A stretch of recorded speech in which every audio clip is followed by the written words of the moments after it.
The champagne flutes caught the light like tiny prisons of gold, and I carried them through the crush of bodies as if I were invisible. I was. 3 months in Milan, and I'd mastered the art of disappearing. Eyes down, smile bland, uniform pressed to anonymity. The December cold had followed me inside from my walk across the piazza, clinging to my skin beneath the cheap polyester. Outside, the city glittered. Inside, I served people who would never remember my face. The VIP section hummed with a different frequency. Leather and mahogany, voices pitched low enough to mean money or danger or both. I shouldn't have been sent up. Francesca usually handled the private rooms, but she'd called in sick, and the manager had waved me toward the stairs with the impatience of someone who'd already forgotten the gesture. My Italian was functional, my English native, my resume a patchwork of survival. I needed this job. I needed the next paycheck.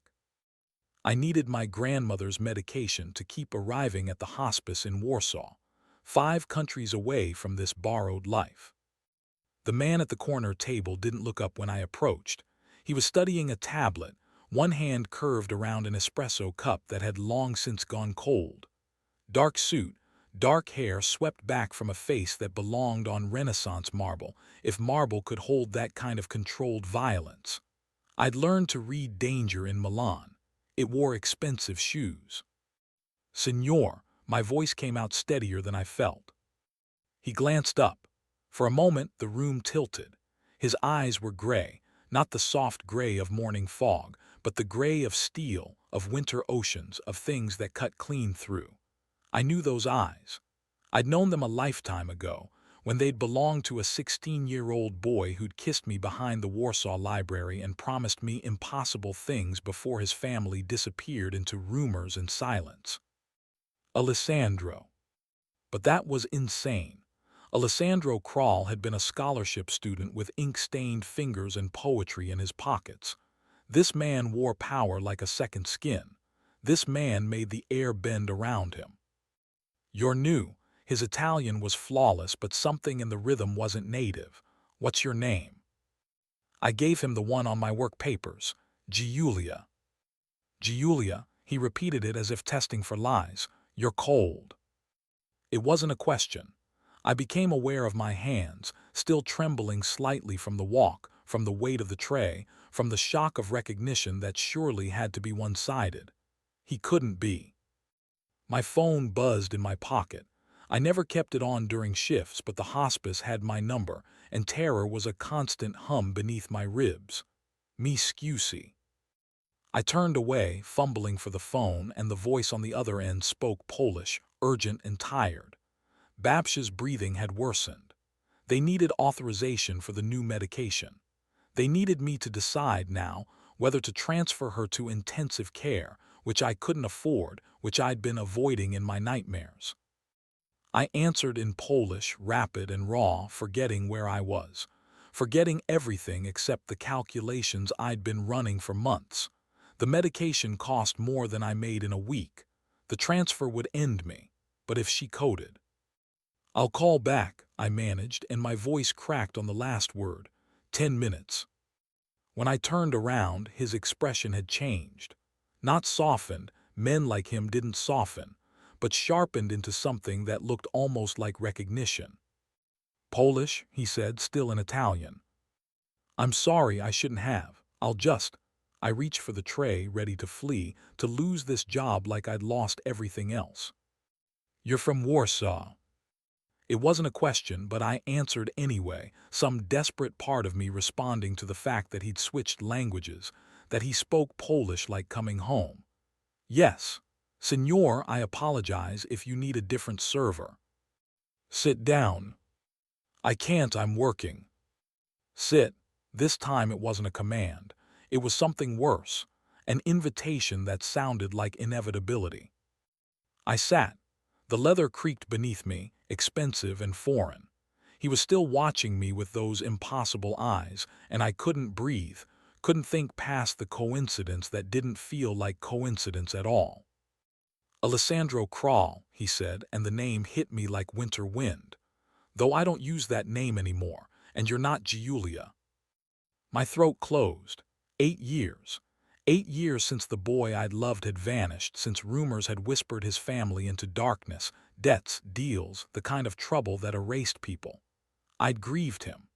I'd moved on, or tried to, through university and medical school, and the collapse of everything when Babsha's diagnosis had come, and the bills had swallowed my future whole.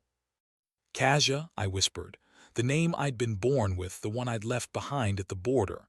You remember. I remember everything. His voice was quiet, controlled, but something moved behind it, something that might have been pain if men like him allowed themselves that luxury. You were studying medicine. You wanted to work with children. I dropped out. The words tasted like failure. Babsha got sick, the debt. How much do you need?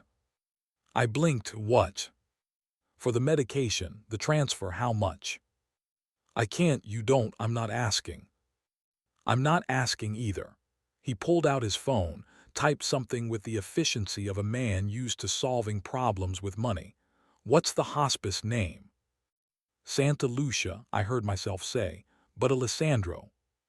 Dante, the correction was gentle but absolute. Alessandro died a long time ago, and you have 10 minutes to call them back. The medication is approved, so is the transfer if she needs it. Both are covered for the next 6 months. The room spun. Why would you? I haven't seen you in. Because you're here. He said it as if it explained everything, as if the universe had been waiting 8 years to drop me into his line of sight.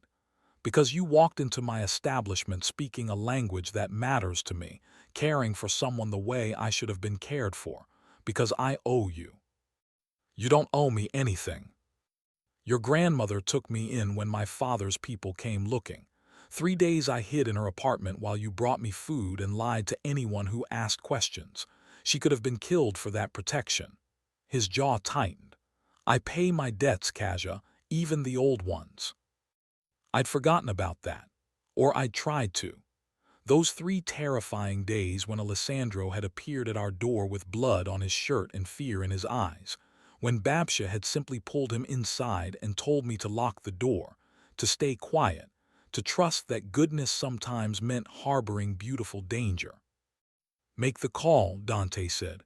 Then we'll talk about what comes next. What comes next? As if I had choices. As if I wasn't drowning. As if the boy I'd loved hadn't become someone who could erase my problems with a phone call and turn my life into a fairy tale or a trap. I couldn't tell which yet. I made the call. The hospice confirmed everything, their relief palpable even through the line. Babsha was stable. The medication was authorized. Someone named Rossi had called ahead and arranged everything. When I hung up, Dante was watching me with an expression I couldn't read. I'm going to offer you something, he said. You can refuse, but I want you to understand what you're refusing before you make that choice. My hands were shaking again, but not from cold anymore. I need a translator, someone who speaks Polish, Italian, English, someone I can trust, which is rare in my world. The contract is for 3 months. The pay is €50,000, plus housing, plus continued medical care for your grandmother. 50,000. 3 months of my life for more than I'd make in 2 years of carrying champagne to people who didn't see me. What kind of translation work? But I already knew. I could see it in the careful way he held himself, in the security that flanked the door, in the power that bent the room around him. Business, he said. Some of it complicated, some of it requiring discretion, none of it requiring you to do anything except translate accurately and stay close. Stay close. The words hung between us like a promise and a threat. And if I say no? Your grandmother's care continues regardless. You keep your job here. We pretend this conversation never happened. He leaned forward and I caught the scent of his cologne, cedar and smoke, expensive and dangerous. But Kasia, you're working yourself to death for scraps. I'm offering you a door. You can walk through it or you can close it, but it won't open again. The champagne flutes glittered on the table between us. Outside, Milan was freezing. My uniform still smelled like desperation and someone else's perfume. And Dante, Alessandro, whoever he'd become, was offering me everything I needed wrapped in everything I'd feared since the moment I'd learned what happened to girls who accepted help from dangerous men. But Babsha was breathing easier tonight because of him, and he'd remembered. After 8 years, in a city of millions, in a life that must have buried that boy under layers of blood and business, he'd remembered me. One condition, I said, surprised by my own voice. His eyebrow lifted. Name it. If I'm ever uncomfortable, if I ever want to leave, I walk. No consequences, no retaliation. You let me go. He studied me for a long moment, and I saw the calculation behind his eyes. Then he extended his hand. You have my word. I took it. His palm was warm against mine, calloused in unexpected places, and the handshake lasted a moment too long, long enough for me to feel the current run between us, memory and promise and danger braided together. Be at this address tomorrow at 10. He slid a card across the table, heavy stock with embossed lettering. Bring everything that matters. You won't be going back to your apartment. That's very fast. I move quickly, Kaja. It's how I survive. He stood, and the room seemed to adjust its gravity around him. And I'm very glad I decided to check on my properties tonight instead of sending someone else. He left money on the table too much, like everything else about him, and walked away. The security detail materialized from nowhere, and then he was gone, and I was alone with a future I just grabbed with both shaking hands. The card in my palm reads simply, Morty Holdings, Dante Morty CEO. Not Crawl, Morty. He'd even changed his name. Had become Italian, Roman, legitimate-looking enough to own clubs and God knew what else.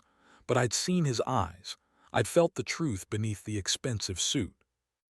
Alessandro Crawl had become someone terrifying. And I just agreed to belong to him for 3 months. I barely slept. My apartment was a 6th-floor walk-up in Lambrate, shared with 2 other girls who worked service jobs and asked no questions. I packed what little I owned, clothes that had seen better days, the medical textbooks I couldn't bear to sell, photos of Babsha and my parents before the accident that had left me orphaned at 14. Everything fit in 2 suitcases. At 9:45, a car arrived. Not a taxi. A black Mercedes with windows tinted to secrets, and a driver in a suit who opened my door with the careful neutrality of someone trained not to see too much. Miss Nowak, he said, my real name, the one on my Polish passport. Mr. Morty is waiting. The address led to a building in Briera that looked like old money trying not to show off. The driver carried my bags as if they weighed nothing, and I followed him through a lobby of marble and brass, into an elevator that required a key card, up to the top floor where the doors opened directly into an apartment that stole my breath. Floor-to-ceiling windows overlooking the city, furniture that looked like art, a kitchen where everything gleamed chrome and possibility, and Dante, standing by those impossible windows, still wearing power like he'd been born to it. Coffee? He asked, as if this were normal, as if I belonged here. Please. He moved through the space with easy familiarity, and I realized this must be one of many places he owned, one of many lives he maintained. The coffee was perfect, rich and dark, and exactly the way I liked it, though I'd never told him that. Maybe he just remembered.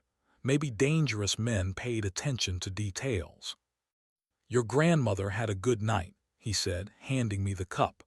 I spoke to her doctor an hour ago. She's responding well to the new medication. You called them. I told you I pay my debts. He gestured to the sofa, and I sat because my legs had stopped working properly. You'll stay here for the duration of the contract. This is the safest of my properties, security in the building, cameras on every floor, and the owner is discreet. You're the owner. A slight smile, discreet. I sipped the coffee to ground myself. What exactly will I be doing? Translating, primarily. I have business interests in Warsaw and throughout Poland that require someone who understands cultural context, not just vocabulary. You'll accompany me to meetings, dinners, conferences. Sometimes you'll review documents. Sometimes you'll simply listen and tell me what you hear beneath the words. That's not translation. That's intelligence work. Yes, he didn't apologize for it, which is why the pay is substantial and why I need someone I can trust, someone who has no existing loyalties in my world, someone who has reason to keep my confidence. Meaning you have leverage over me. Meaning we have history. He set his cup down with deliberate care. And meaning I would never hurt you, Kasia, not then, not now. But I need you to understand what you've agreed to. My business has complications. There are people who would use anyone close to me as a pressure point. So you'll have security, not a cage, but a shadow. Luca will be assigned to you. He nodded toward the door, where a man I hadn't noticed was standing, built like a wall and watching me with professional assessment. He'll drive you anywhere you need to go, stay close during events, and ensure no one approaches you who shouldn't. I'm basically a prisoner. You're basically protected. His voice went softer. I won't lie to you. This life has dangers, but I can manage those dangers as long as everyone follows the rules, as long as you trust me to keep you safe. The coffee had gone lukewarm in my hands. And what do you get out of this, besides a translator? He was quiet for a moment, his gaze traveling over my face as if relearning features he'd once memorized. Do you remember what I told you, the last time I saw you? I remembered. We'd been 17 and 16, standing in the rain outside the library, and he'd kissed me like the world was ending, which, for him, it was. His father's business collapsing, his family fleeing. Everything I'd thought I knew about Alessandro Crawl turning out to be a beautiful lie. You said you'd come back, I whispered. I said I'd come back when I could offer you more than I had to leave behind, when I could be someone worthy of what you deserved. He moved closer and the air thickened between us. I'm not that person yet. Maybe I'll never be, but you walked into my life again, Kasia, and I'm not fool enough to let chance slip away twice. This isn't chance. This is you buying my time. I'm paying for your skill. What happens beyond the contract is your choice, always your choice. His hand lifted, hesitated, then fell back to his side as if he'd been about to touch me and thought better of it. I've spent 8 years building something. It's not clean, it's not noble, but it's mine and it's powerful enough to protect the things I care about. You're one of those things. You always were. My heart was doing complicated things in my chest. I'm not 16 anymore. I don't need saving. No, you need partnership, resources, the freedom to finish what you started, that medical degree, that dream of helping children. I can give you that. In exchange, you give me 3 months. After that, you walk away or you don't. But either way, you'll have options, real ones. It was seduction wrapped in pragmatism. It was the most dangerous thing anyone had ever offered me, not because of what it demanded, but because of what it promised. Because Alessandro had remembered, and Dante was offering me the world I'd lost, and I didn't know which version of him I was agreeing to follow. 3 months, I repeated. Starting now. He extended his hand again, and this time when I took it, he pulled me to my feet, close enough that I could see the faint scar on his jaw, the way his pupils dilated slightly when I met his gaze. Welcome to my world, Kasia. Try not to get lost in it. Too late, I thought. I'd been lost since the moment I'd recognized those impossible gray eyes in a room full of strangers. I'd been lost since I was 16 years old and foolish enough to love a boy who'd promised me everything before disappearing into the dark. The first 3 days passed in a blur of careful choreography. Luca drove me to the hospice each morning, waiting in the car while I sat with Babsha and tried to explain where I'd been, what I was doing. She'd looked at me with those sharp eyes that age hadn't dimmed and said simply, "Be careful with powerful men, Kachani. They collect beautiful things." I'm not a thing. No, but you're beautiful and you're in his collection now. Just make sure you know the price before you pay it. I didn't tell her about Alessandro, about the boy she'd hidden in her apartment 8 years ago. She was too fragile for complicated truths, and I was still sorting through them myself. Dante gave me space those first days. He was traveling Rome, then Frankfurt, and I stayed in the Brera apartment with its alarming luxury and its view of a life I didn't recognize. Luca took me shopping for clothes appropriate to the role, dresses that fit properly, shoes that didn't pinch, a wardrobe of silk and wool that felt like wearing someone else's skin. "Mr. Morty said to give you these," the boutique manager said, presenting a velvet box. Inside lay a string of pearls, luminous and perfect, the kind of jewelry that whispered rather than shouted. "He said to tell you they're not a gift. They're part of the uniform." Uniform, as if elegance were armor, as if I could wear beauty and become untouchable. I put them on that night, standing in front of the mirror in the apartment's master bedroom, the room Dante had given me, though he clearly kept clothing in the closet, traces of cedar cologne clinging to the air. The pearls sat cool against my collarbone, a beautiful chain, and I thought about Babsh's warning. My phone rang. Dante's number, which I'd saved under his new name because Alessandro felt too dangerous to carry in my contacts. "They suit you," he said without preamble. "You can't possibly see me. I'm looking at the security feed. You're in the bedroom." I should have been disturbed. Instead, I felt the heat climb my throat, the awareness that he'd been watching, that he'd wanted to watch. That's invasive. That's protection, but I'll turn it off if you ask. Your privacy matters, Kaja, just say the word. I could hear the unspoken challenge. Trust me or don't. But if you don't, admit why. Admit that you're afraid of something other than surveillance. "Keep it on," I said, and wondered what I'd just surrendered. "Good," his voice dropped, intimate despite the distance. "We leave for Warsaw tomorrow, 6 a.m., pack for 3 days, formal wear for 2 dinners, casual for meetings. Luca has the details." "What's in Warsaw?" "Unfinished business. And I want you to see your grandmother without restrictions. You'll have time each day, no matter what else is scheduled." It was kindness dressed as logistics. I was learning that about him, the way he gave care without nomming it, the way generosity looked like strategy. Maybe it was. Maybe that's what made it bearable for a man who'd learned to survive by calculation. "Thank you," I said quietly. "Don't thank me yet, this trip is complicated." A pause. "And Kaja, the pearls aren't just uniform, they're a signal. You wear them, people in my world know you're under my protection. It's the difference between being invisible and being seen as mine.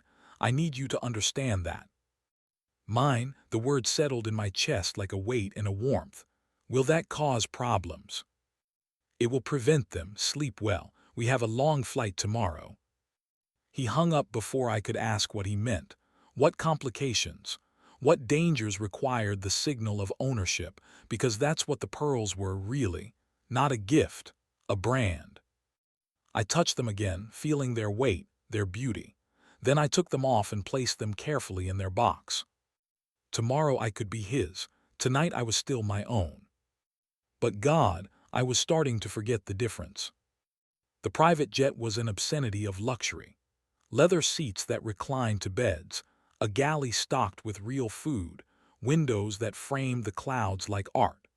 I'd never been on a plane this small, this personal, where the only passengers were Dante, myself, Luca, and 2 other men whose names I wasn't given and whose silence felt trained. Dante worked through the flight, tablet propped on his knee, phone calls in Italian and Polish and once in German, his voice cool and commanding.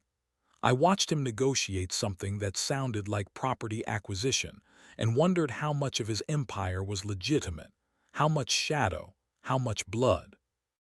"Coffee?" The flight attendant appeared at my elbow, another beautiful woman in a crisp uniform, and I wondered if this was his life, surrounded by beautiful things he'd arranged with precision. "Please." When she left, Dante looked up from his work. "You're thinking too loudly." I'm trying to understand what I've walked into. Fair. He closed the tablet, giving me his full attention in a way that made my skin prickle with awareness. Ask me anything. I'll answer honestly. How much of your business is legal? Most of it. I own commercial properties, investment portfolios, a security consulting firm. The complications come from how I acquired some of those assets, debts called in, leverage applied, deals made with people who operate in gray areas. So you're laundering money. I'm creating legitimate fronts for capital that originated in illegitimate places. My father's business was entirely shadow. I've been working for 5 years to bring as much as possible into the light. His jaw tightened. It's a long game, and it makes me vulnerable to people who'd prefer I stayed in the dark where they could control me.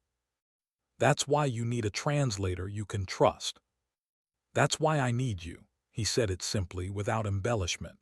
There's a meeting tomorrow with some of my father's old associates. They speak Polish, but they'll use subtext and implication. I need to know what they're really saying, what they're really asking, and I need them to see that I have someone valuable at my side, someone they can't touch. The pearls. The pearls. He reached into his jacket, pulled out the velvet box I'd left in the apartment. You didn't pack them. I wasn't sure. Put them on. It wasn't quite a command, but it wasn't a request either. I took the box, felt his gaze on me as I fastened the clasp at my nape, the pearls settling cool and heavy against my skin. When I looked up, his expression had shifted into something I couldn't name, hunger and satisfaction, and something almost like pain. Perfect, he murmured, then louder, when we land, we go straight to your grandmother's hospice. You'll have 2 hours. Then we meet the associates at a restaurant in Old Town. Formal dress. Luca will brief you on who they are and what to watch for. Should I be afraid? Yes, he held my gaze. But not of me. Never of me, Kasia. Whatever else happens, whatever you see or hear, I will keep you safe. That's the one promise I can make absolutely. The plane began its descent. Through the window, Warsaw spread beneath us, home and memory and every ghost I'd left behind. Babsha was down there, breathing easier because of the man across from me. The library where Alessandro had kissed me in the rain. The apartment where I'd grown up, lost, rebuilt, and lost again. I touched the pearls at my throat. They were warm now, heated by my skin, and I thought about what they signaled, what they promised. Protection, possession, the blurred line between the two. Dante, my voice was steadier than I felt. Yes. When this is over, the 3 months, what happens if I want to stay? His eyes went dark, storm gray and depthless. Then you stay, and I'll spend the rest of my life earning that choice. It was the most honest thing he'd said to me since I'd walked back into his life.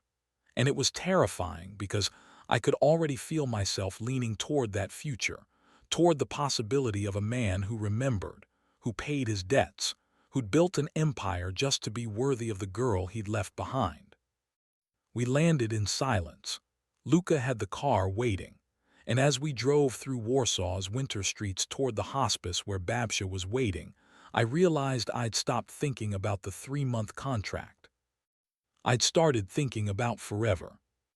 And that was the most dangerous thing of all. Babsha looked smaller than I remembered. Age and illness had whittled her down to bird bones and fierce eyes, but when I walked into her room, her face lit with joy so pure it cracked something in my chest. Kachani, she whispered, you came. Of course I came. I pulled a chair close, took her papery hand in mine. Behind me, Luca waited in the doorway, present but not intrusive, the shadow Dante had promised. How are you feeling? Better, that new doctor they sent, Swiss, very serious. He changed everything. I can breathe again. Her gaze sharpened. Who's paying for this, Kasia? The medication, the doctor, the private room. You don't have this kind of money. I'd known she'd ask. Babsha had always been too clever to fool. Someone I used to know, someone who owed you a debt. Alessandro Crawl. She said it with certainty, and my heart stopped. You think I'm too old to remember. That boy you loved, the one I hid when his world fell apart. He found you. How did you? The money came through a Polish account with a ghost name, but I remember his father's business. I remember the people they dealt with. Her grip tightened on my hand. Is he dangerous now? Yes. And you're working for him. For 3 months, translating. It's legitimate work, Babsha, I promise. Legitimate. She made a sound that might have been a laugh. Nothing about that family was ever legitimate, but his father once saved my husband's life, back when Warsaw was smaller and debts meant something. I protected the son because of the father. Now the son is protecting you. That's karma, Kachini, or kismet, or a warning. A warning about what? About the cost of protection from powerful men. They don't do it for free. They do it because they want something: loyalty, silence, or love. Sometimes all three. She studied my face with those sharp eyes. Which does he want from you? I thought about Dante's words on the plane, about the pearls at my throat, about the way he looked at me as if I were something precious and dangerous, a memory and a choice, a debt that had become desire. All three, I admitted. Then be careful, and be honest. Men like that respect courage more than compliance. If you're going to stand beside him, stand as an equal, not as something owned. Luca cleared his throat quietly. Miss Nowak, we have 30 minutes before we need to leave for the meeting.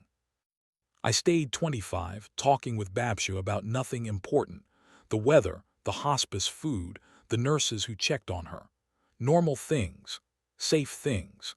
As if my life hadn't pivoted on its axis the moment I'd recognized Alessandro's eyes in a VIP room in Milan. When I finally stood to leave, Babsha pulled me down for a kiss on my forehead. He was a good boy, she whispered. Just lost. If you can find him again, the real him, maybe you can both come home. I didn't tell her that home was a concept I'd lost years ago. That the only thing that felt like home anymore was the warmth in Dante's gaze when he looked at me, the careful way he built safety around me, the promise implicit in every gesture. Maybe Babsha was right. Maybe I was already lost. Or maybe I'd been lost all along, and Dante was the only one who'd noticed. The restaurant occupied a building in Stair Maesto that had survived wars and revolutions, its stone facade worn smooth by centuries. Inside, amber light and white tablecloths created an illusion of intimacy, but I could feel the tension thrumming beneath the elegance. This was a place where deals were made and broken, where power changed hands over wine and careful words. Dante had changed into a suit that probably cost more than my year at medical school, charcoal wool, perfectly tailored, a crimson pocket square the only flash of color. He looked like money. He looked like danger. He looked like the kind of man who owned rooms simply by entering them. I changed, too, into a dress Luca had selected, midnight blue silk that moved like water, simple and expensive. The pearls glowed against my skin, and I'd caught Dante's gaze lingering on them on me before his expression shuddered back to business. 3 men waited at the corner table. Old men, or older than Dante at least, with the kind of faces that revealed nothing and remembered everything. They stood when we approached, and the air shifted, deference and calculation mixing in the space between greeting and threat. Dante, the tallest one, spoke first, his Polish flavored with Russian undertones. It's been too long. Mikko, Dante's handshake was firm, brief. This is my associate, Kasia Nowak. She'll be translating and observing tonight. Associate, not assistant, not companion. The word choice was deliberate, and I caught the flicker of interest in Mikkel's eyes as he took in the pearls, the dress, the way Dante's hand settled at the small of my back, protective and possessive all at once. Miss Nowak, Mikkel's smile didn't reach his eyes. Dante has excellent taste. In translators, I said evenly. I'm here for business, not decoration. Of course, but the smile widened. Please sit. The dinner unfolded like a chess game disguised as conversation. They spoke about property acquisitions, investment opportunities, the shifting landscape of Eastern European markets. Beneath it, though, I heard the real conversation, the coded references to shipments and territories, the careful probing about Dante's loyalties, the subtle pressure about his father's old debts and obligations. Your father understood the value of tradition, Mikkel said midway through the second course, his tone deceptively casual. The importance of maintaining relationships built over generations. We worry that you've forgotten those lessons in your rush to legitimize. Dante's expression didn't change, but I felt the tension in his spine where his shoulder brushed mine. I honor my father's memory by adapting to new realities. The world has changed. We change with it or we die. Some traditions are worth dying for, and some are worth letting die so something better can grow. Dante's voice went cold. I've made my position clear. My interests are shifting toward legitimate enterprises. I'll honor existing agreements through the transition period, but I'm not taking on new obligations that tie me to the old ways. Mikkel's eyes narrowed. That transition requires cooperation, support. There are people who might see your evolution as betrayal. Then those people misunderstand the nature of our relationship. I'm not asking permission. I'm informing you of a decision already made. The silence stretched dangerous and thin. I was barely breathing, caught between the urge to flee and the strange compulsion to lean closer to Dante, to signal solidarity even though I didn't fully understand the stakes. Then Mikkel's gaze slid to me. Tell me, Miss Nowak, what do you think of a man who abandons his family's legacy? It was a test. I could feel all of them watching me, measuring my response, trying to gauge how deep Dante's hold on me went, whether I was truly loyal or just another paid asset. I chose my words carefully, keeping my voice level. I think legacy matters less than what you do with the time you're given. Dante is building something that will last longer than old obligations. That takes courage. It also takes knowing when to let go of weight that will drown you. Mikkel laughed, a sharp, surprised sound. She's clever, and she's right, though I hate to admit it. He raised his glass. To evolution, then, and to beautiful women who speak uncomfortable truths. The tension didn't break, but it bent. The rest of the dinner proceeded with careful civility, and by the time we left, I translated 3 different attempts to extract commitment from Dante, watched him deflect each one with the skill of someone who'd been playing this game since childhood. In the car, Luca driving us back toward the hotel, I finally exhaled.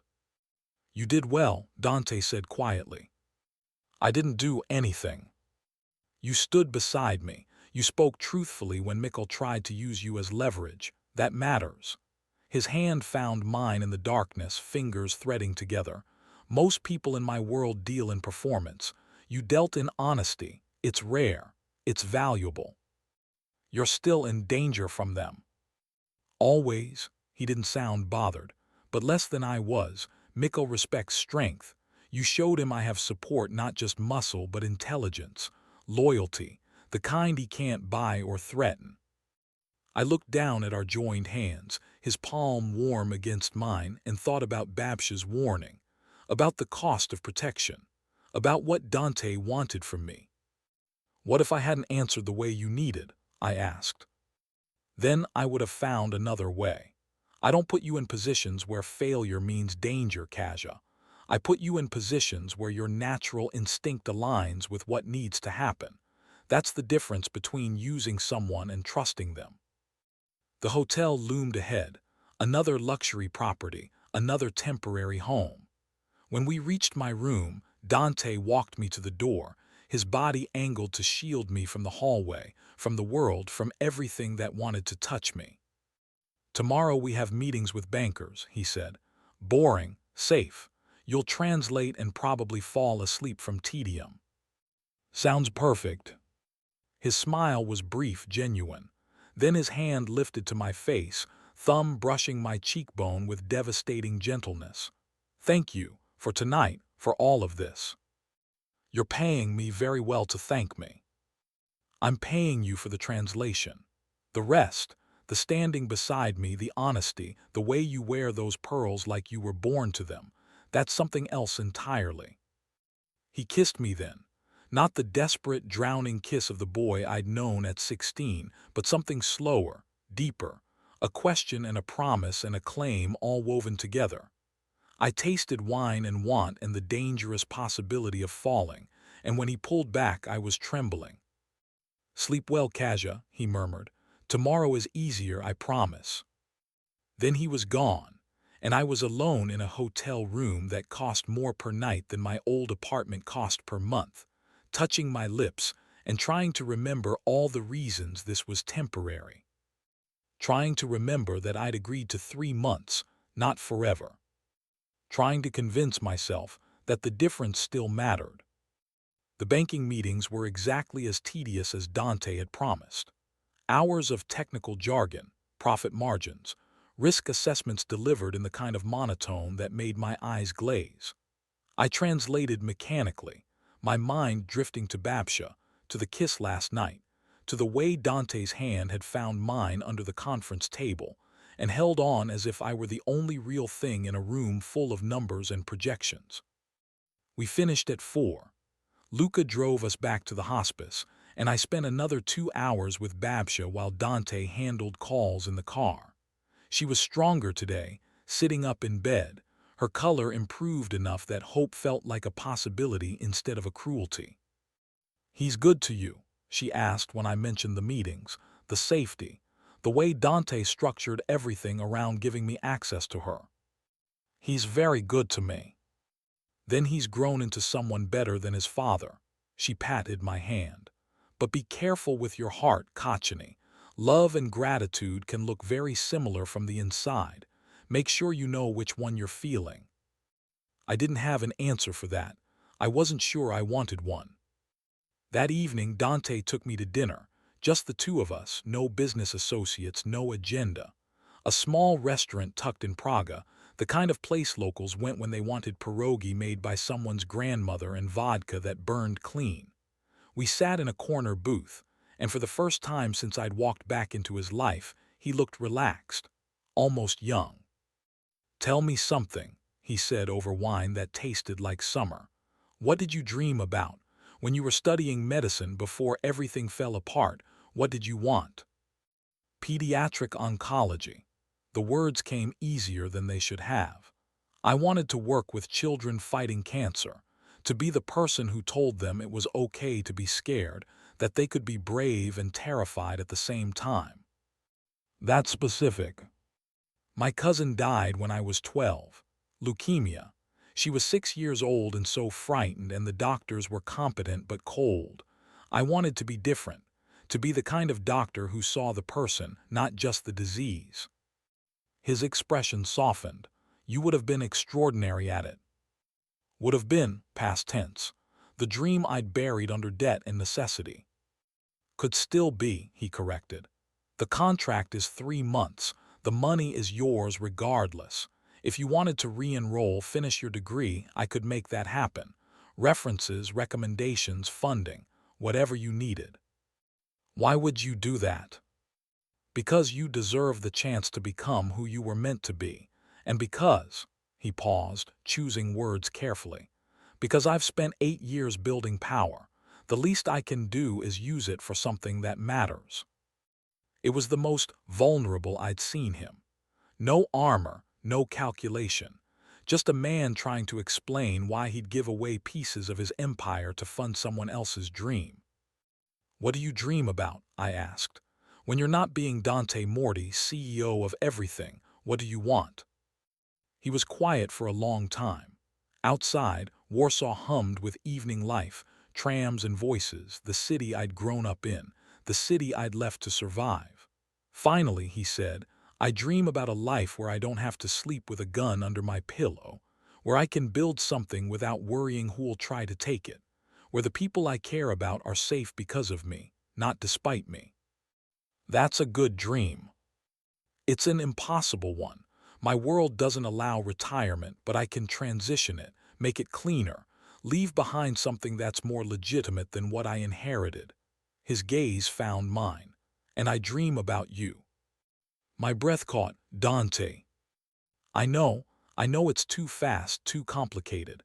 I know you signed on for 3 months of translation work, not for a man with blood on his ledgers trying to rewrite his story. He reached across the table, fingers brushing mine. But I've dreamed about you for 8 years, about finding you again, about being someone you could respect, maybe even love if I got very lucky. I don't know if I can love someone who operates the way you do.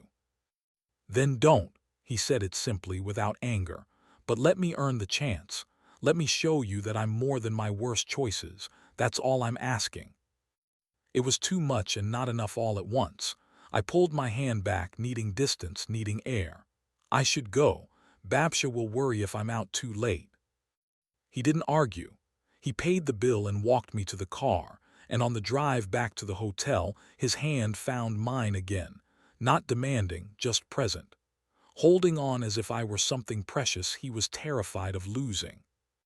At my door, he kissed me good night, gentle, chaste, nothing like the claim from the previous evening. Tomorrow we fly back to Milan. 2 more meetings, then you'll have a few days of quiet. I need to go to Rome, and I don't want to pull you into that world yet. What's in Rome? Complications. He touched my face, thumb tracing my jaw. Nothing for you to worry about. Luca will stay with you in Milan. You'll be safe. I feel like I'm always being kept safe. Good, his smile was brief. That means I'm doing my job. He left before I could respond, and I stood in the hallway feeling the weight of everything unsaid. The way he looked at me, the way I was starting to look back, the terrible, beautiful pull of a future I hadn't agreed to but couldn't quite refuse. Inside, I called Babsha. She answered on the second ring, her voice stronger than it had been in months. Kachani, is everything all right? Babsha, I sank onto the bed, still wearing the pearls, still carrying the taste of wine and want. I think I'm in trouble. What kind of trouble? The kind where I'm starting to forget why I should be careful. She was quiet for a moment. Then gently, his father was a terrible man, ruthless. But he loved Dante's mother with a ferocity that was almost holy. I watched him burn his own empire to save her when she got sick, watched him make choices that destroyed him but kept her alive another year. Maybe the son learned something from that. Maybe he knows how to love the way his father did, desperately, dangerously, but genuinely. Or maybe he learned how to destroy things in the name of protection. Maybe, Babsha agreed. But you won't know unless you stay long enough to find out. Just promise me something, promise me you'll keep your own self. Don't disappear into his world. Make him come into yours. Equals, Kachani, always equals. I promised. I meant it. But as I hung up and undressed for bed, catching my reflection in the mirror, the pearls still glowing against my throat, my lips still swollen from his kiss, my eyes reflecting something that looked dangerously like hope, I wondered if I'd already disappeared. If somewhere between Milan and Warsaw, between translation work and dinner conversations, I'd stopped being Kasia Noek trying to survive and become something else entirely. Someone who belonged in Dante's impossible world. Someone who wanted to stay. Rome was a city of secrets wrapped in history, and I was beginning to understand that Dante kept secrets the way other men kept schedules, meticulously, protectively, as if revelation meant vulnerability and vulnerability meant death. He'd left for Rome 3 days ago with a kiss that lingered and a promise that I'd be safe in Milan. Luca had become my shadow and something close to a friend. Driving me to language classes I'd started taking to fill the empty hours, waiting while I browsed bookstores and pretended my life was normal. But normal had become a foreign concept. The apartment in Brera felt like a gilded cage, beautiful, comfortable, not quite mine. On the 4th day, Dante called.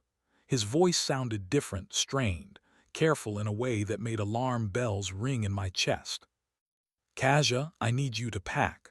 Luca will take you to the hospice. give you 2 hours with your grandmother, then bring you to the airport. We're relocating for a while. What happened? Nothing you need to worry about. I'm handling it, but I need you somewhere safer than Milan. A pause. Do you trust me? It was the first time he'd asked directly. The first time he'd acknowledged that trust wasn't automatic, wasn't bought with pearls and promises.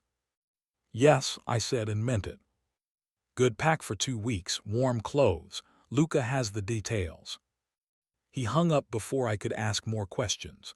Within an hour, I was in the car heading toward Warsaw, my stomach tight with worry and the strange electric anticipation of crisis. Something had shifted. Something had gone wrong. At the hospice, Babsha took one look at my face and said, "He's moving you." How do you? Because that's what men like him do when the walls close in. They move the pieces they value. She gripped my hand. Are you in danger? He says no. He says I'm being moved somewhere safer. Then go, but Kachani, her eyes held mine. If it ever feels wrong, if he ever makes you feel trapped instead of protected, you leave. You hear me. You leave and you come back to me. I'll find a way to keep you safe. I hugged her carefully, feeling how fragile she'd become, how temporary this reprieve was. I love you, Babsha. I know, that's why I'm telling you to be smart. Love doesn't mean surrender. Luca was silent on the drive to the airport, his jaw tight in a way that told me more than words could. This wasn't routine. This was damage control. The jet was waiting, and so was Dante. He looked like he hadn't slept, jaw shadowed with stubble, suit jacket discarded, tie loosened in a rare moment of disorder. When he saw me, something in his expression broke and rebuilt in the space of a breath. Thank God, he murmured, pulling me into his arms before I could speak. He held me as if I were breakable, as if I were the only solid thing in a world gone liquid and dangerous. Thank God you're here. What happened? He pulled back enough to look at me, his hands framing my face. There was an incident in Rome. Someone tried to send a message, not to me directly, but through one of my properties. No one was hurt, but it was a warning. The kind that means I need to move people I care about until I can respond appropriately. Someone tried to hurt you. Someone tried to leverage me. There's a difference. His thumb brushed my cheek. I won't let you become a pressure point. That means keeping you somewhere they can't reach, somewhere safe. Where are we going? The mountains. I have a property in the Italian Alps, completely off-grid. Security I trust. No one knows about it except my inner circle. He said it like it was simple. Like uprooting my life, moving me to isolation, keeping me locked away for my own protection was just another logistical problem he could solve with money and planning. Dante. I know, he cut me off gently. I know this isn't what you signed on for, but this is my world, Kaja. This is what it means to stand close to me. People will try to use you. I will do everything in my power to prevent that, even if it means taking away your freedom for a while. That's not protection, that's imprisonment. It's temporary imprisonment to prevent permanent harm. I'm trying to keep you alive. The engines hummed to life. Through the window, Warsaw was disappearing beneath us, and I thought about Babsha's words, about knowing when to leave, about love versus surrender. But I also thought about the way Dante was looking at me, desperate, determined, terrified in a way that felt genuine. This wasn't control for control's sake. This was a man trying to protect something he valued more than his own carefully constructed empire. How long? I asked. 2 weeks, maybe less.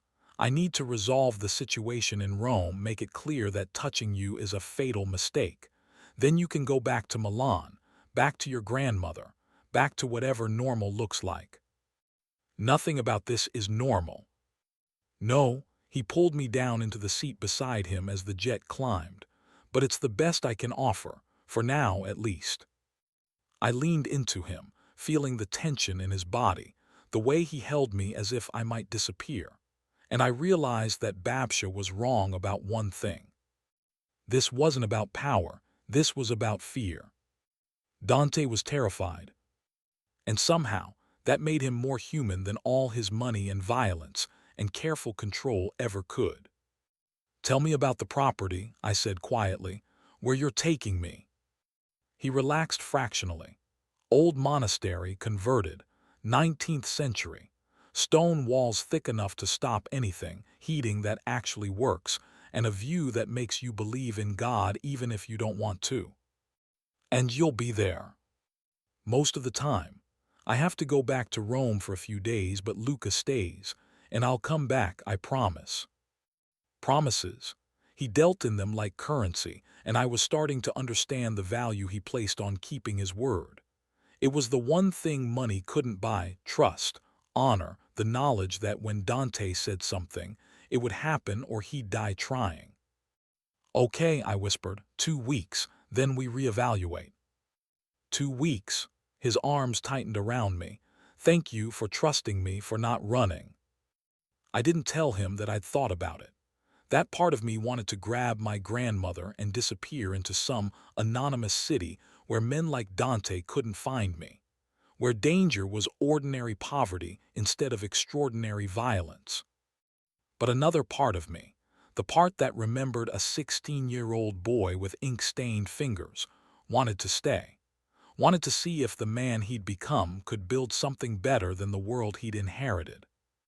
Wanted to believe that love and protection could exist in the same space, without one consuming the other. The jet carried us toward the mountains, toward temporary safety, toward a future I couldn't predict. And I held onto Dante's hand, and hoped we'd both survive long enough to see what that future looked like. The monastery clung to the mountainside like a prayer carved in stone. Winter had locked the peaks in white, and the road up had been treacherous enough that even Luca's driving, normally smooth and precise, had left me gripping the door handle. But when we finally pulled through the gates into a courtyard where snow lay pristine and untouched, I understood why Dante had chosen this place. It was beautiful. It was isolated. It was the kind of fortress that made safety feel possible. Inside, the conversion had preserved the bones of the original structure: vaulted ceilings, stone corridors, windows that framed the Alps like paintings. But modern touches softened the austerity: radiant heating in the floors, a kitchen with gleaming appliances, furniture that managed to be both comfortable and elegant. "The security system is state-of-the-art," Luca explained, showing me the panels concealed in the walls. "Motion sensors on the perimeter, cameras at every entrance, and a safe room in the basement if needed. But honestly, Miss Nowak, if anyone finds this place, we have bigger problems than security systems can solve." "That's reassuring," I said dryly. He almost smiled. "Mr. Morty is very good at keeping secrets. This is one of his best." Dante appeared from what looked like a study, phone still pressed to his ear, speaking rapid Italian about timelines and leverage. When he saw me, he ended the call and crossed the room in 3 strides. "What do you think?" "I think it's the most beautiful prison I've ever seen." His jaw tightened. "Kaja." "I'm not complaining, I'm stating fact." I touched his arm, feeling the tension coiled beneath expensive fabric. "How long before you have to leave?" "Tonight. There's a meeting in Rome tomorrow that can't be postponed, but I'll be back in 3 days, 4 at most." "And until then?" "Until then, you're safe. Luca has instructions to take you anywhere on the property to get you anything you need. There's a library, I had books shipped in, medical texts I thought you'd like, and a piano if you still play." I'd mentioned once, months ago in a different life, that I'd learned piano as a child. He'd remembered. Of course he'd remembered. "Thank you," I said quietly. He pulled me closer, his forehead resting against mine.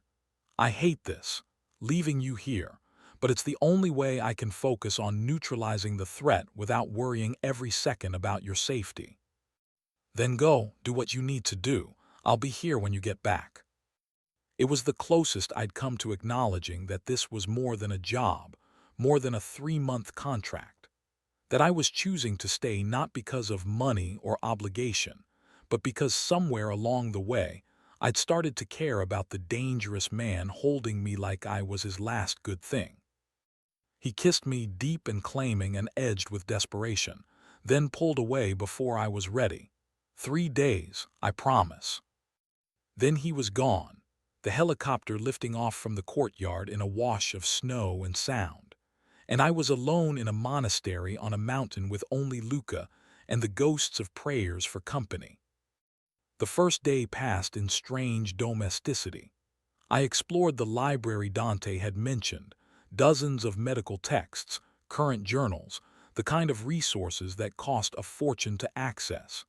He'd bought me a medical education in book form, as casually as another man might buy flowers. The second day, I found the piano. It was a Steinway, black and gleaming in a room that must have once been a chapel. I played badly at first, my fingers clumsy from years of neglect, but muscle memory is a kind of magic. Within an hour I was playing Chopin, and the notes echoed off stone walls and made the isolation feel less like imprisonment and more like sanctuary. On the third day, Luca's phone rang. He answered, listened, then his face went carefully blank. "Miss Nowak, we need to go to the safe room now." My heart stopped. What happened? "Someone's approaching the property. They shouldn't know we're here, which means we have a problem." He was already moving, gesturing for me to follow. "Quickly, please." The safe room was exactly what it sounded like. Reinforced walls, supplies for a week, communications equipment that looked military grade. Luca sealed the door and activated the monitors, showing feeds from the perimeter cameras. 3 black SUVs were winding up the mountain road. "Is it Dante?" "No," Luca's voice was grim. "He's still in Rome. This is someone else. Someone who shouldn't know this location exists." "What do we do?" "We wait, and we hope Mr. Morty gets here first." He made a call, rapid Italian coded phrases I didn't fully catch. Outside on the monitors, the SUVs pulled into the courtyard. Men emerged, armed, professional. Not the kind of violence that screamed, the kind that whispered. And leading them was Mikhail, the man from the Warsaw restaurant, the one who'd tested my loyalty and found it wanting. "This is bad," Luca muttered. "How did he find us?" "I don't know, but someone talked. Someone in Mr. Morty's organization gave up this location, which means we have a bigger problem than just the men outside." On the screen, Mikkel gestured to his team. They spread out, professional and efficient, not breaking in, not yet, just securing the perimeter, making it clear that we were trapped.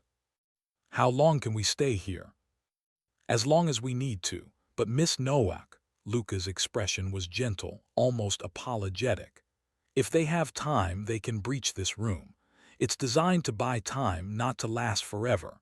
We need Mr. Morty to arrive within the next few hours, or we need to consider alternatives." "What alternatives?" "There's an exit tunnel. It leads to a cave system on the far side of the mountain. If it comes to that, I can get you out. Get you to the village at the base, to people who can help. And leave you here. That's my job, Miss Nowak, protecting you, whatever the cost." I stared at the monitors, at Mikkel directing his men with the calm of someone who had all the time in the world, at the beautiful prison that had become a real one in the space of an hour.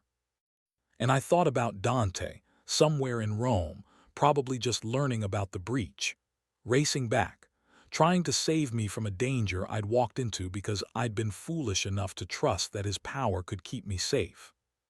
"How long until Dante gets here?" I asked. Luca checked his phone. 90 minutes, if he flies at speeds that are probably illegal. 90 minutes, it felt like forever.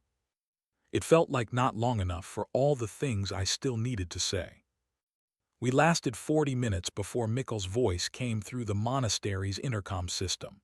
They'd accessed the main controls, bypassed Luca's lockdown, and now the Russian's voice filled the safe room with cultured menace. "Miss Nowak," I know you can hear me.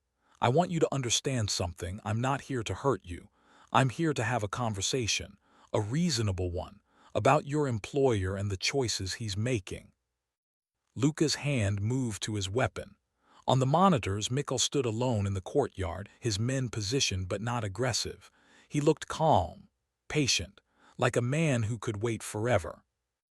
"Dante is reorganizing his business," Mikkel continued, "moving away from arrangements that have sustained him, that sustained his father before him. This creates complications for those of us who relied on those arrangements. You understand, it's simple economics, simple loyalty." "Don't respond," Luca murmured. "Don't give him anything." But Mikkel wasn't finished. "I respect what he's trying to do. Legitimacy is attractive. Clean money spends the same as dirty money after all, but the transition requires consensus, cooperation, and Dante is moving unilaterally. That's not how our world works." "He's stalling," Luca said, "trying to keep us here until—" The lights died. Emergency systems kicked in, bathing the safe room in red, and on the monitors I saw Mikkel smile. "I've cut the power. Your defenses are running on backup now. You have about 30 minutes before I can breach that room, so I'm going to make this very simple." He looked directly at the camera as if he could see me. "Come out, talk to me. Woman to reasonable man, I promise you'll walk away unharmed. All I want is a message delivered to Dante. And honestly, Miss Nowak, wouldn't you rather deliver it yourself than have me break down that door?" "It's a trap," Luca said. "Maybe, but I was thinking about time, about Dante racing to reach me, about what might happen if Mikkel's men and Dante's met in violence while I hid in a room that couldn't protect me forever. What if I go out?" I asked. "What if I talk to him, deliver his message, and buy us enough time for Dante to arrive?" "Miss Nowak, he said he won't hurt me. And he's right, I'm worth more as a messenger than as leverage. If he wanted me dead, we'd already be dead." Luca's jaw worked. He was calculating odds, running scenarios, and I could see him arriving at the same conclusion I had. We were out of good options. We had only less terrible ones. "I'm going out," I said. "Open the door." "Mr. Morty will kill me." "No, he won't. Because I'll tell him it was my choice, that you tried to stop me, that I walked out that door myself because I decided this was the best chance we had." Luca stared at me for a long moment. Then slowly, he unsealed the safe room. The monastery felt different in emergency lighting. Older, more dangerous, every shadow a potential threat. But Mikkel was where he'd promised, standing in the courtyard with his hands empty and visible, his men back but present. "Miss Nowak," he nodded as I approached, "thank you for being reasonable. You said you wanted to deliver a message, so deliver it and leave." "Direct, I like that." He studied me with those cold eyes that calculated value and found equations. "Tell Dante that his transition has consequences, that people who feel abandoned make dangerous enemies, that if he wants to walk away from the old arrangements, he needs to compensate those of us who will lose revenue. Otherwise," he shrugged, "otherwise the world becomes unstable, and in unstable worlds accidents happen, to properties, to people. To young women with dying grandmothers who depend on expensive medication." It was a threat wrapped in courtesy, a promise of violence dressed as reasonable business. "I'll tell him." "Good, and Miss Nowak, understand that I'm not the villain in this story. I'm simply a man protecting my interests. Dante knew the price of exit when he started this process. He chose to avoid paying it. That's not honor, that's greed. Or maybe it's knowing when something is broken and needs to end." Mikkel's smile was thin. "You're loyal, that's admirable. Just make sure your loyalty doesn't cost more than you're willing to pay." He was turning to leave when the sound hit, helicopter rotors cutting through winter air, fast and aggressive. Dante's arrival, sooner than Mikkel had expected, with enough force to make the courtyard feel suddenly small and very dangerous. "Ah," Mikkel said softly, "your prince arrives, this should be interesting." The helicopter landed hard, and Dante emerged before the rotors had fully stopped. He took in the scene, me standing with Mikko, Luca positioned in the doorway with weapon drawn, the security team spread across his sanctuary, and his expression went to ice. Mikko, his voice cut through the noise. You have 30 seconds to explain why you're on my property, near my people, breathing my air. I came to deliver a message. Miss Nowak was kind enough to receive it. Dante's gaze moved to me. For a moment, I saw raw fear beneath the control, terror that he'd arrived too late, that Mikkel had hurt me, that his careful protection had failed. Then it shuddered back to cold fury. Leave, now, before I decide that violating my security is worth starting a war over. No war necessary, just business, just a reminder that exits have costs. Mikkel nodded once to Dante, to me, then gestured to his men. Within minutes they were gone, the SUVs winding back down the mountain as if they'd never been. The silence they left behind was deafening. Dante crossed the courtyard in long strides and pulled me into his arms so hard I gasped. He was shaking, fine tremors running through his body, the control finally fracturing into something raw and desperate. I thought his voice broke. When Luca called, when I realized what was happening. I'm fine, he didn't touch me, he just wanted to talk. You walked out of the safe room, not a question, an accusation. I made a choice to buy time, to prevent violence. You made a choice that could have gotten you killed. He pulled back enough to look at me, and his eyes were storm-dark with anger and fear. You think I built all this protection so you could ignore it, so you could walk into danger because you decided it was reasonable. I decided it was necessary.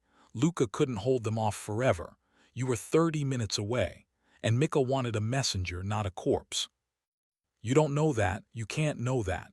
These men, he stopped, jaw working, they're not reasonable, they're not safe, and you stood in a courtyard with one of them like you were discussing business over coffee. I was discussing business. Your business. The exit you're trying to make, the prices Mikkel thinks you owe. That's not your concern. It is if it affects my safety, if it affects Babsh's safety. I pulled free of his grip, needing space, needing to breathe. You moved me here to protect me, but protection means information. It means knowing what I'm being protected from, not being kept in a beautiful box wondering when the danger will arrive. He stared at me, breathing hard, then slowly his expression shifted. You're right. I'm what? You're right, I've been treating you like an asset to protect instead of a partner to inform. That's not fair. It's not what I promised when I said you'd have choices. He ran a hand through his hair, disheveling the careful control. I'm trying to get out, Kaja, to move the organization toward legitimacy. But the old guard, Mikko, others like him, they rely on certain arrangements, certain cash flows that come from activities I don't want to be part of anymore. My exit impacts their revenue. So they want compensation, a percentage of my legitimate businesses, or a buyout that would cost me everything I've built. And you're refusing. I'm negotiating, trying to find a middle ground where I honor past relationships without sacrificing the future. But Mikkel's impatient.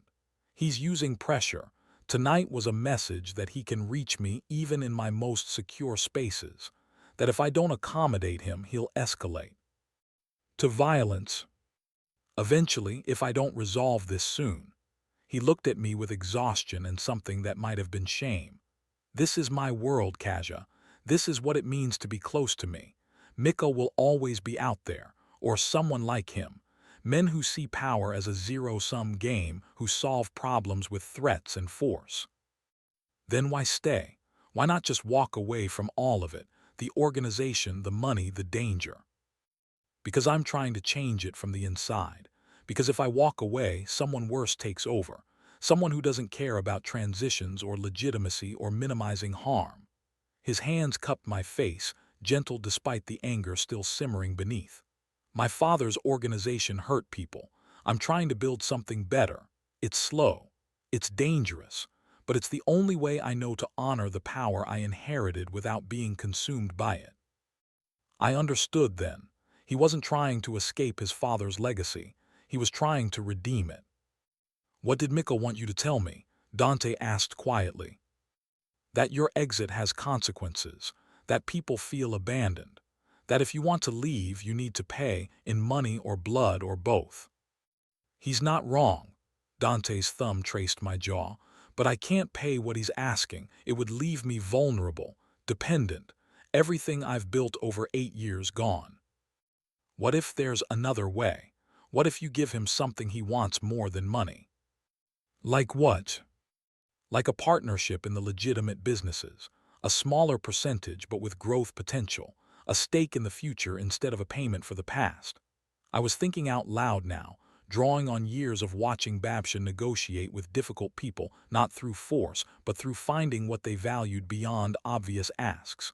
Mikkel doesn't want to be left behind. He wants to be part of the evolution. So bring him in. Make him invested in your success instead of threatened by it. Dante stared at me. Then slowly he smiled, genuine and surprised and edged with something that looked like hope. "That's brilliant. It might not work." "It might, and it's better than the alternatives I was considering." He kissed me then, soft and grateful and tinged with the desperation of someone who'd thought he'd lost everything. "You're extraordinary, you know that." "I'm practical, there's a difference." "No, you're extraordinary, and you walked into danger for me. You made choices that protected not just yourself but Luca, and possibly me by preventing a confrontation that would have ended badly." He pulled me close again, and this time I let him. "Thank you for trusting me, for being brave when I couldn't be there to protect you. You were there, you came as fast as you could." "Not fast enough, never fast enough." His arms tightened. "I'm going to resolve this. The situation with Mikkel, the pressure from the old guard, I'm going to fix it so that you're never in danger again. I promise you that."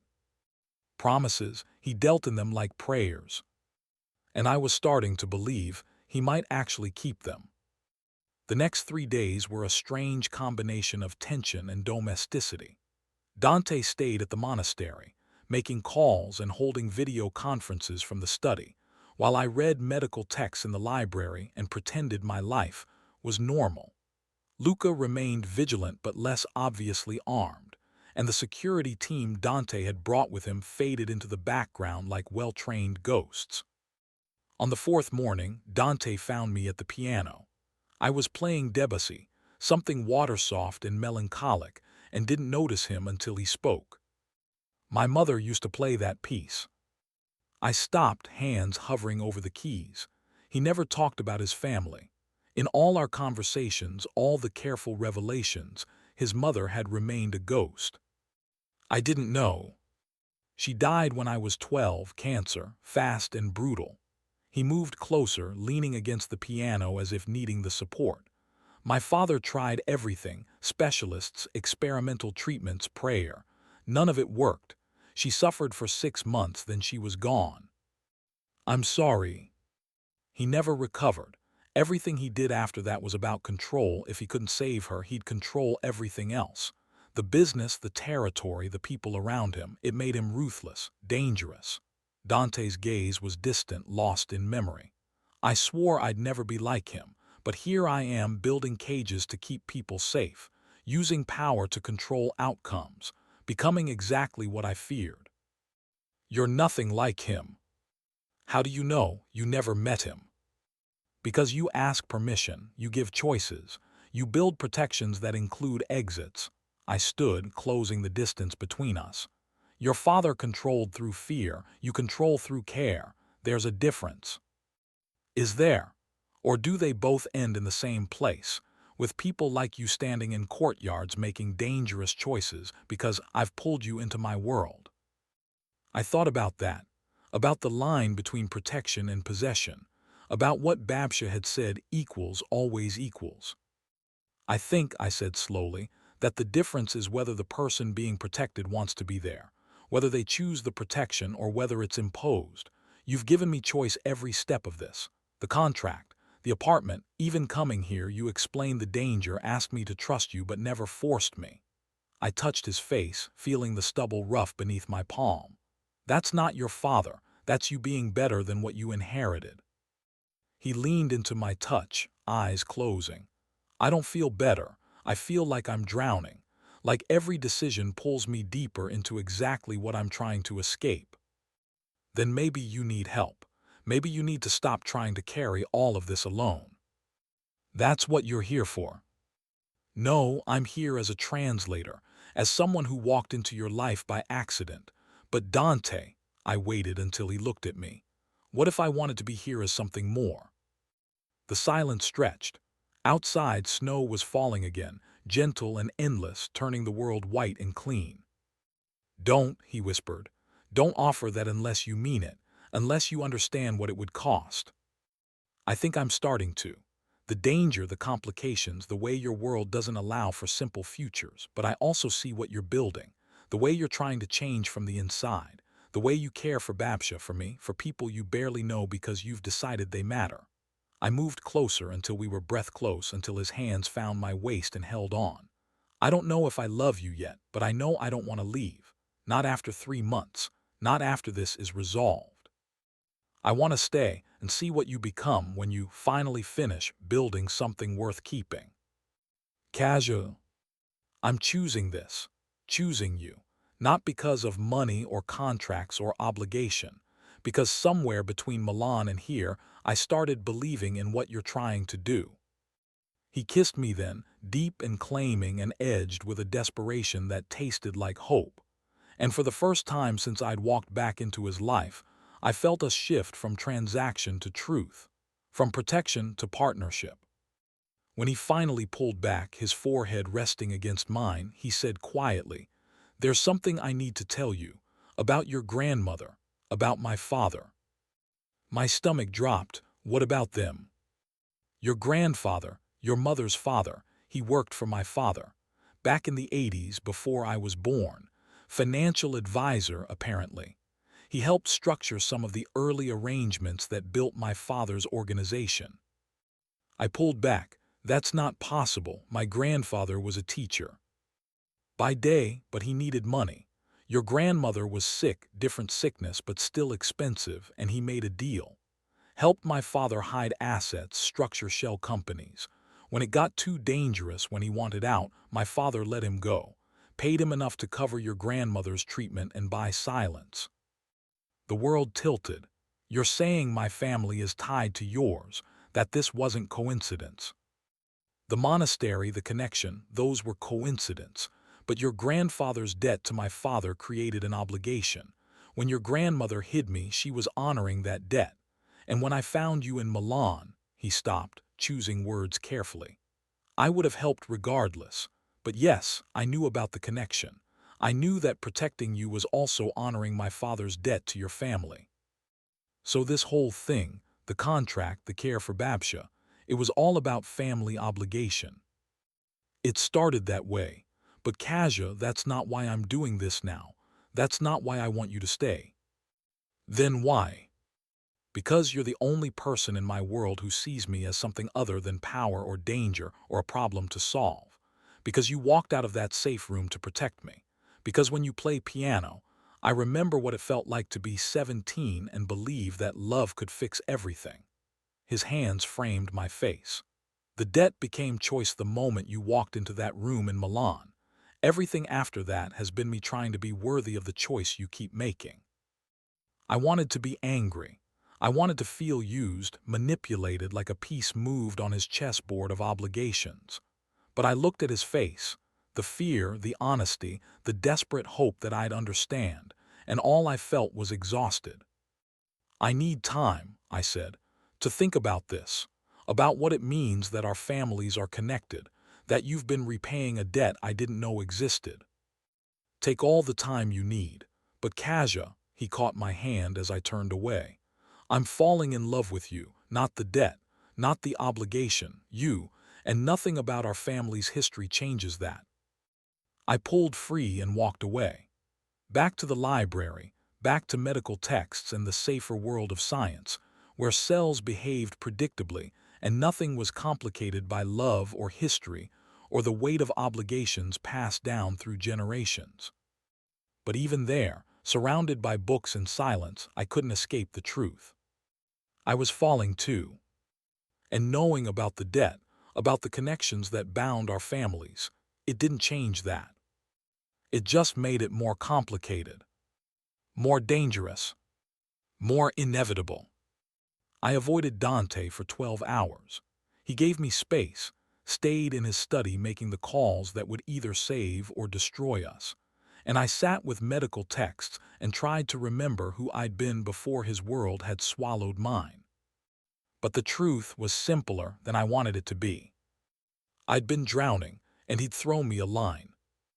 That the line was tangled in history, and obligation didn't make the drowning less real, didn't make his rescue less necessary. It just meant I needed to decide whether to grab hold or let go. At midnight, I found him on the monastery's terrace. The Alps spread below us, vast and indifferent, and he stood at the edge staring at nothing and everything. "You should be inside," he said without turning. "It's freezing." "So should you." I'm trying to figure out how to fix this. The situation with Mikkel, the revelations about our families, the fact that I've probably destroyed any chance I had with you by being honest about things I should have disclosed earlier. I moved beside him, close enough to feel his warmth against the mountain cold. What if it's already fixed? It's not. Mikkel wants an answer by tomorrow. The partnership offer I'm proposing, he's considering it, but he's also considering alternatives. Alternatives that involve making examples of people who try to leave his world.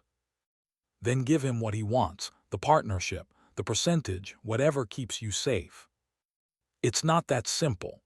Bringing him into the legitimate businesses means trusting him not to corrupt them, means giving him access to operations I've spent years building cleanly.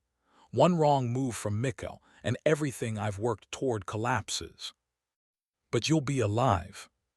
I'll be compromised, dependent, exactly what I've been trying not to become. He finally looked at me. Is that what you want? A man who survives by surrendering? I want a man who survives, period. The rest we can figure out later. He was quiet for a long moment. Then, "You're not leaving, are you? Despite what I told you about our families, about the debt." "I'm not leaving," I said it firmly. "Because you're right, the debt isn't why I'm here anymore. I'm here because you remembered me, because you gave Babsha a chance to survive, because you're trying to build something better than what you inherited, even if it's imperfect and dangerous and tied up in obligations neither of us chose. I don't deserve you. Probably not, but you're stuck with me anyway." He laughed, brief and genuine and surprised. Then he pulled me against him, sharing warmth, sharing the weight of everything unsaid. Below us, the mountains kept their secrets. Above us, stars burned cold and distant. And I thought about choices, about debts and obligations and the messy, complicated reality of loving someone whose world was built on foundations you couldn't quite accept but couldn't quite reject either. "Tomorrow," Dante said quietly, "I meet with Mikkel. I offer him the partnership with terms that protect what I've built. If he accepts, we have peace. If he refuses..." "What happens if he refuses?" "Then I walk away from everything. Take what money I can access quickly, relocate you and your grandmother somewhere safe, and start over with nothing." "You'd give up your entire empire." "For you, yes. For the chance to build something clean, absolutely." He turned me to face him. "I've spent 8 years accumulating power, but power without purpose is just noise. You give me purpose, Kaja. You make me want to be better than I am." That's a lot of pressure to put on one person. "I know, I'm sorry, but it's true." I kissed him then, choosing the moment, choosing him, choosing to believe that maybe love could coexist with danger and debt, and all the complicated history that bound us. His arms came around me, holding tight, and for a moment we were just two people on a terrace in winter, trying to find warmth in each other. "Whatever happens tomorrow," I said against his lips, "we handle it together, not you protecting me from a distance, Not me waiting in safe rooms while you face danger alone. Partners, equals, the way Babsha said it should be. Equals, he tested the word as if it were new, then he smiled. I like it, terrifies me, but I like it. Good, terror keeps you honest. We stayed on the terrace until the cold drove us inside, and when we reached my room, which had become our room without any formal discussion, he pulled me close and we lay tangled together, not making love but making promises with our bodies. The promise to stay, to fight, to build something worth keeping. Outside, the snow kept falling. Tomorrow, Mikkel would demand an answer. Tomorrow, everything might change. But tonight, in the monastery on the mountain, we had peace. And each other. And the fragile, dangerous hope that maybe, just maybe, we could survive this. Together. The meeting with Mikkel happened at a villa outside Rome, neutral territory chosen for its history and discretion. Dante insisted I come, not as translator this time, but as visible proof that he had something worth protecting, someone who made survival more important than pride. You're my leverage, he'd explained in the helicopter down from the mountains. Not against Mikkel, against myself. You keep me from making decisions that prioritize ego over outcome. Luca and 3 others formed our security detail. Mikkel arrived with matching numbers, and for a moment the villa's courtyard held the tension of balanced forces, neither side willing to escalate, both sides aware that violence here would be catastrophic for everyone involved. Inside, the villa was all art and history, rooms where popes had plotted and merchants had made fortunes. Mikkel waited in a salon overlooking gardens turned gray with winter, and when we entered, he studied me with those calculating eyes. Miss Nowak, you keep appearing in interesting places. I go where Dante goes. Loyalty or love, he smiled. No need to answer, I can see which it is. Dante's hand found the small of my back. The gesture I'd learned meant both protection and claim. Let's talk business, Mikkel. You wanted a meeting, I'm here. They sat at a table that had probably hosted 100 negotiations like this, power and money, and the delicate dance of men trying not to destroy each other.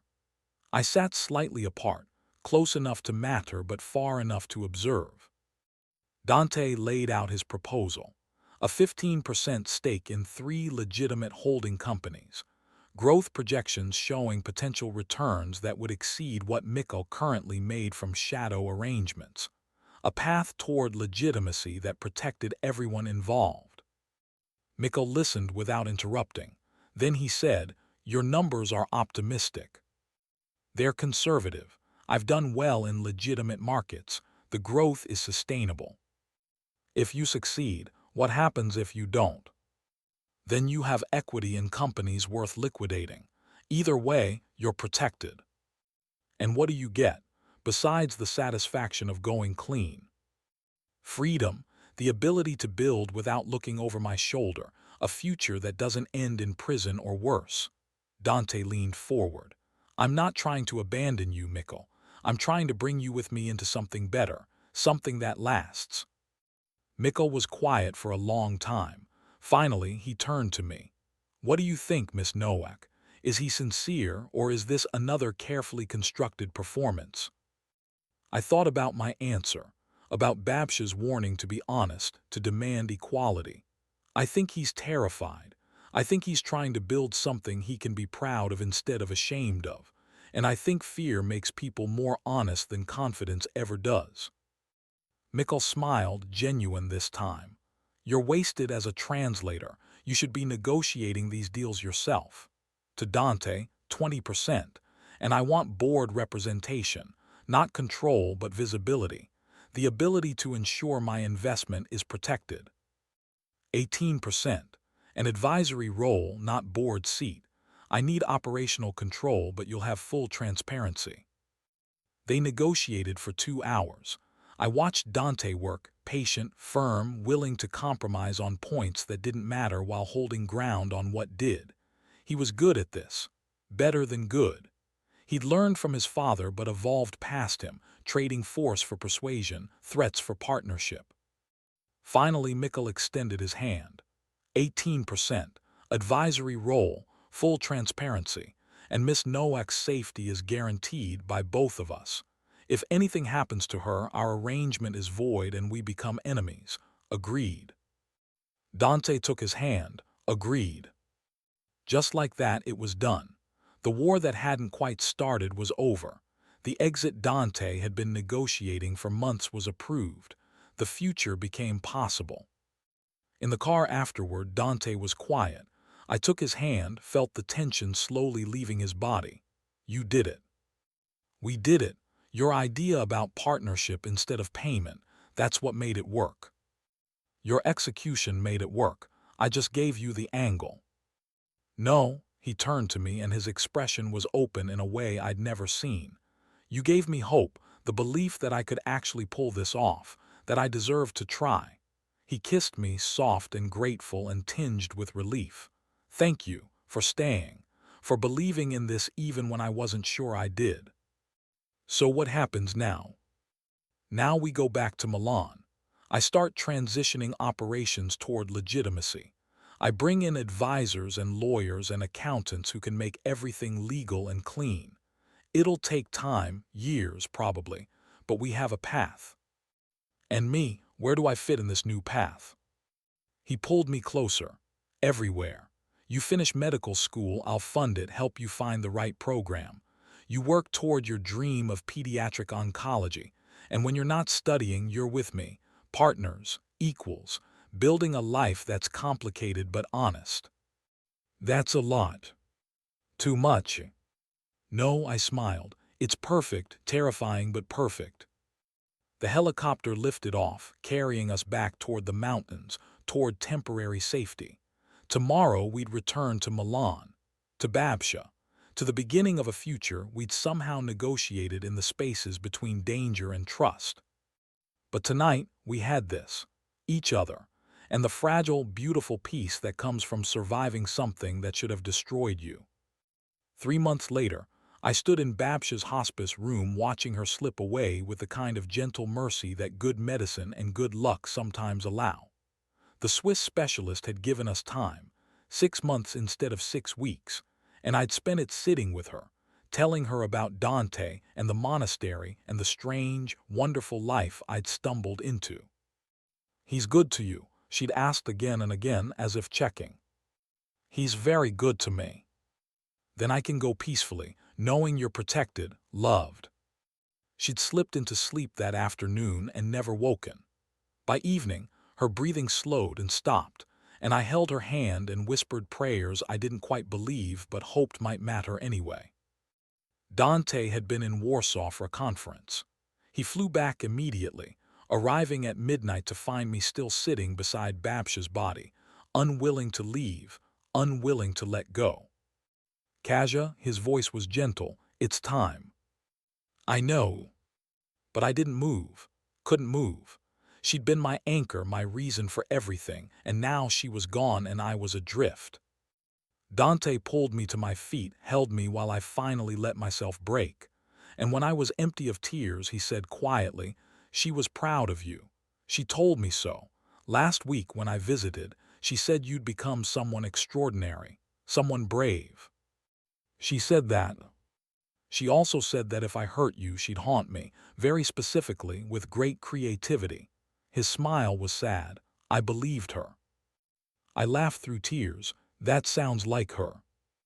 He took me back to Milan, back to the apartment in Brera, which had slowly transformed from his space to ours over the months, my books on the shelves, my clothes in the closet, my life tangled with his in ways I'd stopped trying to separate.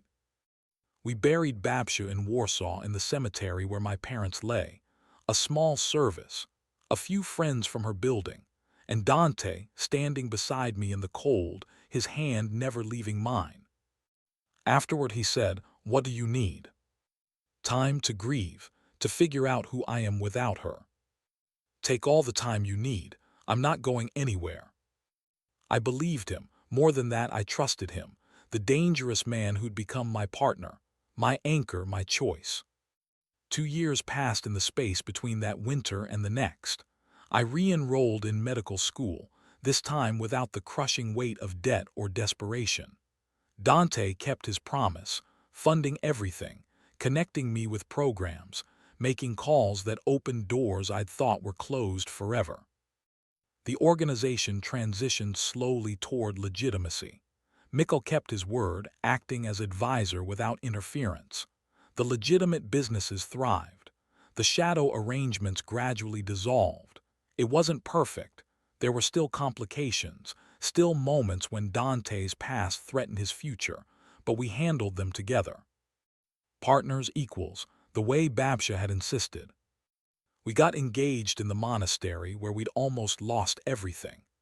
Dante took me back there in summer, when the mountains were green and warm and gentle, and he knelt in the chapel where I'd played piano and asked me to build a life with him. I said yes, not because of money or protection or obligation, but because I loved him. The man he'd become, the man he was still becoming, the complicated, dangerous, wonderful person who'd walked back into my life and turned it into something worth keeping. The wedding was small. Just Luca, a few friends, and the ghosts of everyone we'd lost along the way. We stood in the alpine sunshine and promised to honor each other, to build something better than what we'd inherited, to love even when it was complicated and dangerous and impossibly difficult. Afterward, Dante pulled me close and said, "You know I'll never be completely legitimate. There will always be shadows." "I know, and you're okay with that." "I'm okay with you. The shadows are just part of the package." I kissed him. "Besides, someone has to keep you honest. That's what you're for." Among other things. We danced in the monastery courtyard while the mountains watched. We drank wine that tasted like summer. We made promises we both intended to keep. And later, when the guests had left and night had fallen soft and star-bright, we stood on the terrace where I'd once chosen him over safety, and he said quietly, "I'm glad you walked into my club that night. Glad you remembered me. Glad you took the chance. I didn't have much choice. You made it very compelling. I made it possible. You made the choice." He turned me to face him. "You've always made the choice, Kaja, and I've spent every day since trying to be worthy of it." "You are worthy. You've always been." It wasn't entirely true. Worthiness is something earned, not given. But it was true enough for the moment. For the life we were building together. For the future that stretched ahead, complicated and dangerous and infinitely precious. The boy I'd loved at 16 had become the man I married at 26. The dangerous man who'd offered me protection had become my partner in building something better than either of us had imagined. And somewhere, I like to think Babsha was watching, satisfied that I'd kept my promise, that I'd stood as an equal, that love and protection had learned to coexist in the same space without one consuming the other. The snow would come again. Winter always did, but for now we had summer and sunshine and each other. And that was enough. More than enough. That was everything.